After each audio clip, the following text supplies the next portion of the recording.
everyone, welcome back to our channel BTS. If you haven't subscribed or liked my videos yet, please press the bell icon and subscribe my channel for future videos. So today in this video we will be talking about Howard Sheth Model. This is a model which is responsible for consumers' buying behavior. Howard Sheth Model was introduced by John Howard and Jagdish Sheth in the year 1969. It was published in their book The Theory of Buyer's Behavior.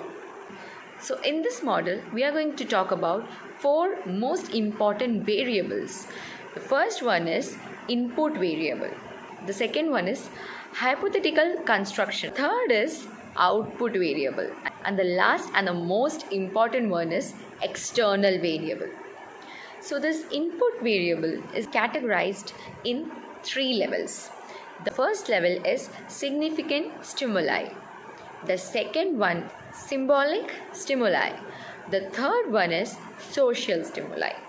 So this significant stimuli, what it does, so in this significant stimuli, what people used to understand is what is the product, what is the price of that product, whether it is available at their place, or what are the characteristics associated with it. So at this stage, people or the consumer understands or goes through this level of decision making.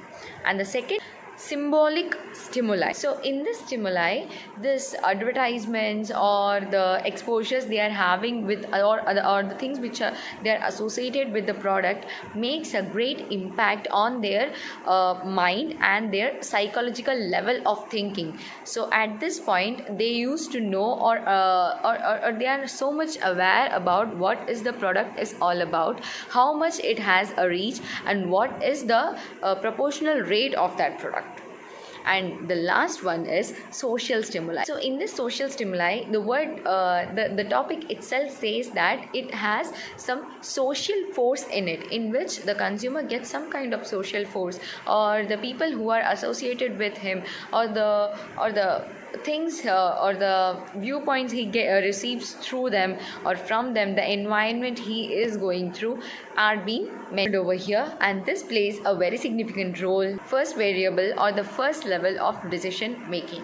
Second comes is hypothetical construction. Hypothetical construction is divided into two categories: perpetual construction, and the next one is their learning construction. Perpetual construction talks about first how much the buyer is sensitive to the information, how much the buyer is sensitive to the information provided to him, the buyer's level of understanding about the product or the information received to them. During this perpetual constructs, the second important thing comes is perpetual bias.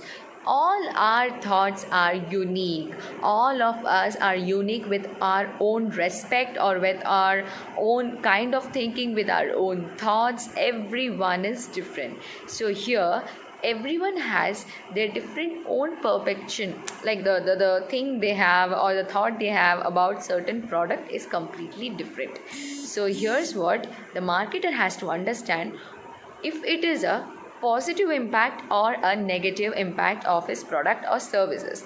The last one is seeking information. He seeks information about the product he is going to buy. He compares that with other products and he understands whether the product he is going to buy is worth the money he is paying.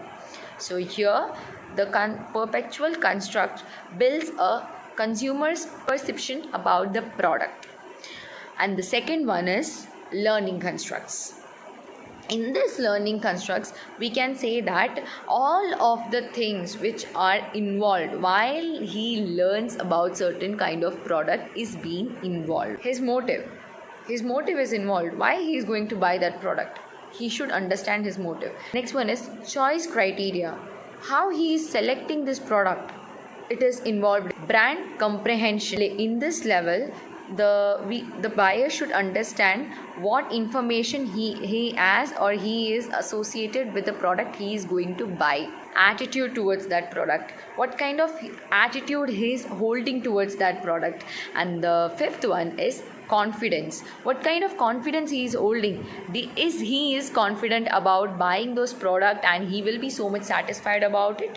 Faith or the trust he is holding with that particular brand. Intentions. So all the above layers whatsoever we have talked about, his motives or his confidence, his attitude, all this generates decisions of buyer's purchase value, and that's where it comes till intentions. What his real intention behind buying the product. And the last one is satisfaction. This satisfaction he receives after buying that product or after using that product. If it will be a product, then there could be the services, the customer services provided by that product supplier or the retailer. Or if it is a service, what kind of satisfaction? It could be any kind of satisfaction, social satisfaction or any kind of satisfaction he is receiving through that product will come under this. So these are the subheadings or the characterization of learning constructs, which comes under hypothetical constructs. So the third variable is output variable. So this output variable consists of 5 important components. Though we have talked about these components before, in this output variable, these 5 components play an important role. Even it comes under this heading. So the first one is attention. Buyer's level of understanding or his openness toward the information he or she is going to get towards the product comes to attention. He seeks. The second one is brand comprehension. In this brand comprehension, we could understand how much the person is associated with the brand or product he is going to buy or the product which he has chosen. So here again the third one is attitude. In this attitude, as I already told you before, what kind of attitude he has, whether it is up to his likes or dislikes, his wants or desires, whatsoever it may be. And the fourth comes is intention. Here the same thing, his aim or objective, what the buyer holds for buying that product comes under intention process. Last one is purchase buyer, and all these 4 elements will be responsible if the buyer is convinced in buying the product at last. So that's where purchase behavior defines. And the last and the most important variable of this model is external factors. And in these external factors, we will be talking about 7 most important elements. And the first element is importance of purchase. Why the person has to purchase this product? What is the reason behind it? What is the need he has? All this comes under importance of purchase. One is personality variable. All his ego, self-esteem, the personality trait he has, everything comes under personality variable. The third one is social class. In one of my video where I was talking about SEC, you could understand how our social economic culture is completely divided into. So here's how purchases behavior also plays an important role with SEC. So social class is the place where a person thinks about buying what kind of product is reliable or needed to him compared to all other brands. If a person is in upper class and if he wants to buy a laptop, he can go for Lenovo or many other HP laptops kind of that, but still he goes for Apple. That's where his self-esteem works, and that's where the social class in which he belongs categorizes him. Fourth one is culture. Our cultures and upbringings. You are from Southmost India and your best friend is from North India. Your cultural preference will be completely different. From north, you may be you may have some kind of preference toward salwar suits, in ethnic dresses kind of things, salwar suits, chaniya choli kind of things. And if your friend is from South India, she may be interested in wearing silk sarees, pattu pavade kind of dresses. So here's how your culture defines your preferences and taste. Fifth one is organizations. The organization the buyer is associated plays an important role in his hypothetical construct he plays with his mind.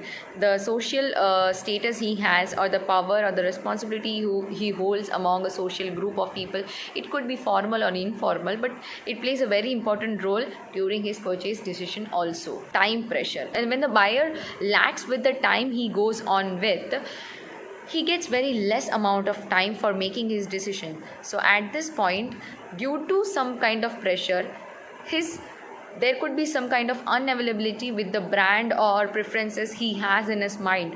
So this pressure also plays an important role while making his purchase decisions. Last one is financial status, which is very much important for a consumer for making a decision towards buying a product or gaining a service.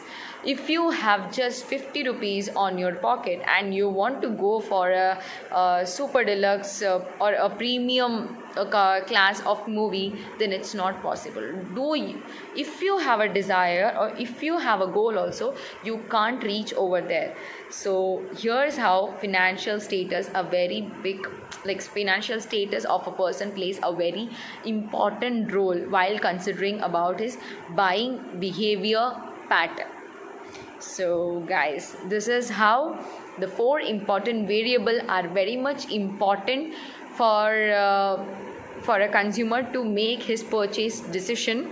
I hope you could have understood what is the simple outline of Howard Sheth model. If you still hold any kind of doubt, please feel free to comment below.